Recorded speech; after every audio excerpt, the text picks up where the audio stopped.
besar, apalagi tenagaku yang belum begitu kuat. Tapi aku berani, punya cita-cita yang tinggi. Semangatku seperti api, dan jangan rusak kami.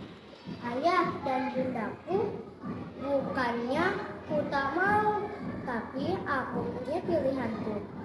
Kakak-kakakku di luar sana, tolong jagaku.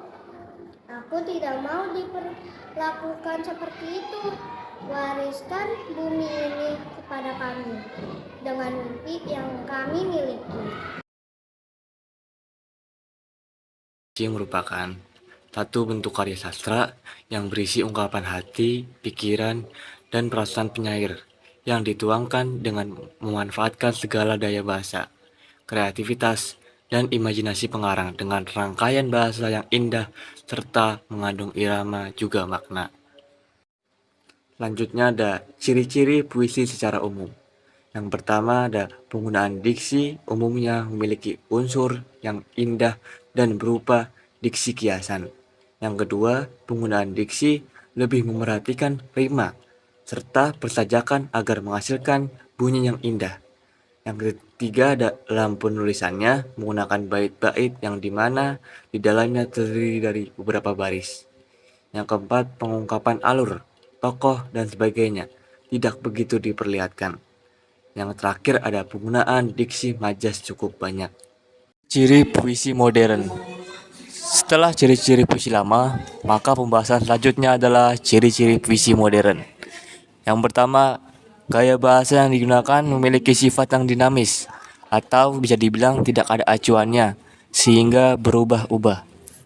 Nomor 2, umumnya puisi terdiri dari 2-4 baris dalam satu bait, dan tidak begitu terpaku dengan akhiran pada setiap barisnya.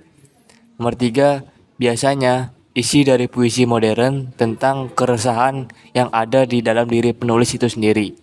Dan yang terakhir adalah dalam satu barisnya cenderung menggunakan satuan sintaksis atau gatra. Unsur-unsur puisi ekstrinsik. Maksud unsur biografi yaitu unsur-unsur puisi dengan latar belakang atau riwayat hidup dari penyair puisi. Tentunya, pengalaman hidup dari penyair akan mempengaruhi karya puisi yang diciptakan.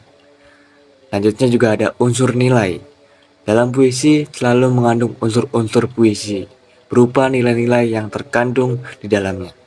Unsur nilai pada puisi bisa berupa nilai-nilai di bidang ekonomi, politik, budaya, sosial, pendidikan, dan lain-lain. Di sini saya akan menjelaskan unsur-unsur puisi ekstrinsik. Unsur masyarakat adalah unsur puisi yang berkaitan dengan kondisi dan situasi sosial saat puisi ini dibuat. Unsur masyarakat bisa berupa keadaan lingkungan sekitar sehingga situasi politik suatu negara yang bersangkutan. Ciri-ciri puisi lama. Seperti yang sudah dijelaskan sebelumnya, bahwa puisi dibagi menjadi dua jenis, yaitu puisi lama dan puisi baru. Di bawah ini akan disebutkan beberapa ciri dari puisi lama. Yang pertama, gaya bahasa yang digunakan cenderung klise dan statis.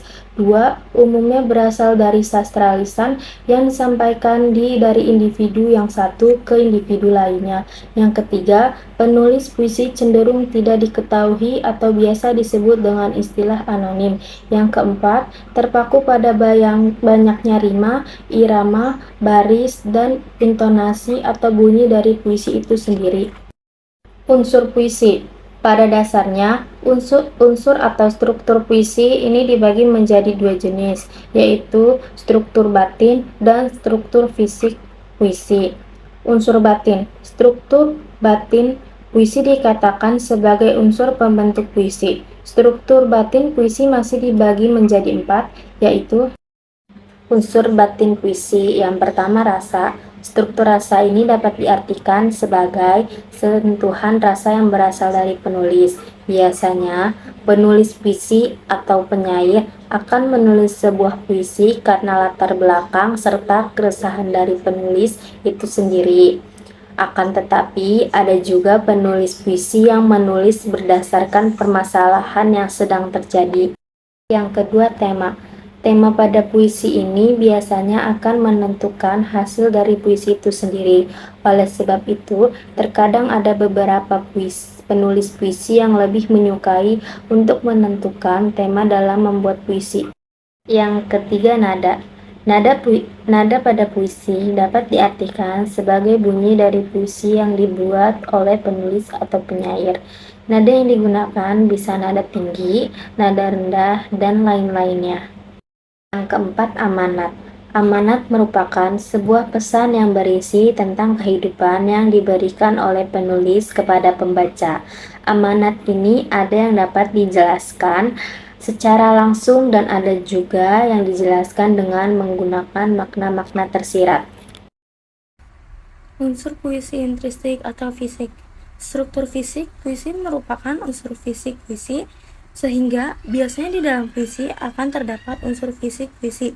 Berbeda dengan struktur batin puisi, struktur fisik puisi ini terdiri dari 6 struktur, yaitu struktur intrinsik fisik puisi. 1.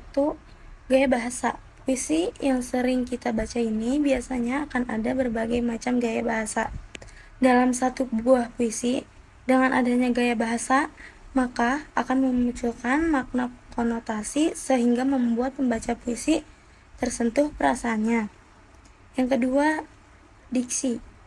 Bahasa pada puisi sangatlah pada sehingga setiap rangkaian kata biasa memiliki makna tersendiri.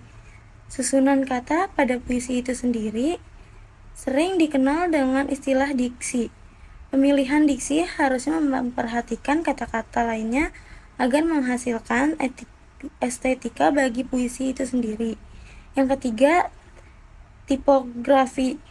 Puisi terdiri dari beberapa baris dalam satu barisnya. Kemudian pada bagian akhirnya kadang-kadang diberi tanda baca yang berbeda-beda. Tanda baca ini akan menentukan suasana yang ada di dalam puisi. Yang keempat, ada rima. Rima pada puisi ini biasanya terletak pada bagian akhir baris puisi. Dengan adanya rima, bunyi puisi akan menjadi lebih indah. Kelima, kata konkret. Kata konkret merupakan kata-kata pada puisi yang bisa mengarahkan ke imajinasi pembaca. Oleh karena itu, setelah membaca puisi, bisa menghadirkan imaji bagi seseorang. Dan yang keenam, imaji. Ketika membaca puisi akan lebih bersentuh apabila menghubungkannya dengan indera manusia. Imaji merupakan imajinasi yang melibatkan setiap indera manusia, biasanya imaji suara, imaji penglihatan, dan sebagainya. Kesimpulan dari materi puisi adalah bahwa puisi merupakan sebuah bentuk karya sastra yang memiliki ciri khas tersendiri, seperti penggunaan bahasa yang akan imaji, metafora, dan gaya bahasa lainnya, untuk menyampaikan makna secara mendalam dan indah. Puisi juga seringkali digunakan untuk mengekspresikan perasaan, pemikiran, atau pengalaman secara subjektif. Selain itu, puisi juga dapat memiliki beragam struktur dan bentuk, mulai dari yang sangat terstruktur hingga yang lebih bebas.